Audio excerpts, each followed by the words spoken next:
एक और बड़ी खबर सामने आ रही है। ई टेंडरिंग पर बोले कैबिनेट मंत्री कंवरपाल गुर्जर। ये बड़ी खबर आपको बता रहे हैं। ई टेंडरिंग पर कैबिनेट मंत्री कंवरपाल गुर्जर का बड़ा बयान सामने आया है। उन्होंने कहा कि सरपंचों को बहकाया जा रहा है और सरपंचों को बहकाने में अधिकारी भी शामिल हैं।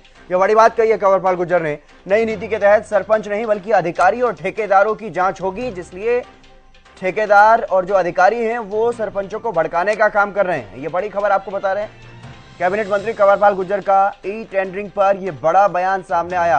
उन्होंने सीधे तौर पर अधिकारियों को और ठेकेदारों को कटघरे में खड़ा किया है कि अधिकारी और जो ठेकेदार हैं वो अब कहीं ना कहीं जांच के घेरे में आएंगे, वो फंसते हुए नजर आएंगे। तो ऐसे में वो सरपंचों को भी अपने साथ लपेटने की कोशिश में है और इसीलिए उनको भड़का रहे हैं, उकसा रहे हैं, इस तरह का प्रदर्शन जो है वो करवा रहे हैं। ये बड़ी खबर आपको बता रहे हैं। ई टेंडरिंग के मामले पर यह बड़ा बयान कैबिनेट मंत्री कंवरपाल गुर्जर का। और नहीं, ई टेंडरिंग जो है वो सरपंच के पक्ष का है, बिल्कुल 100% सरपंच के पक्ष की नीति है ये। लेकिन कुछ लोगों ने इस प्रकार का बहकाने का काम कर दिया, कुछ उसमें अधिकारी भी शामिल हैं, क्योंकि अब सीधी सीधी जो जिम्मेदारी है वो अधिकारियों की होगी।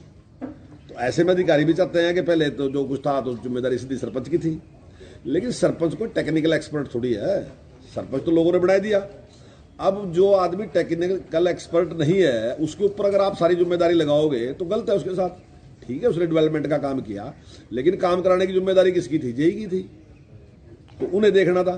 लेकिन अगर इंक्वायरी होगी, केस होगा तो केस सरपंच के खिलाफ होगा। तो हमने उसमें एक परिवर्तन किया कि अब ई टेंडरिंग होगी और जो योजना होगी वह सरपंच की होगी। योजना सरपंच बनाएगा, देगा, जांच उसकी सरपंच करागा।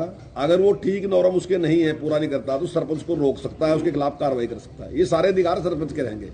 लेकिन अगर इंक्वायरी होगी तो इंक्वायरी अधिकारी की होगी, जो सरकार का अधिकारी उसकी होगी, या जो जिसने टेंडर लिया, जो ठेकेदार है उसकी इंक्वायरी।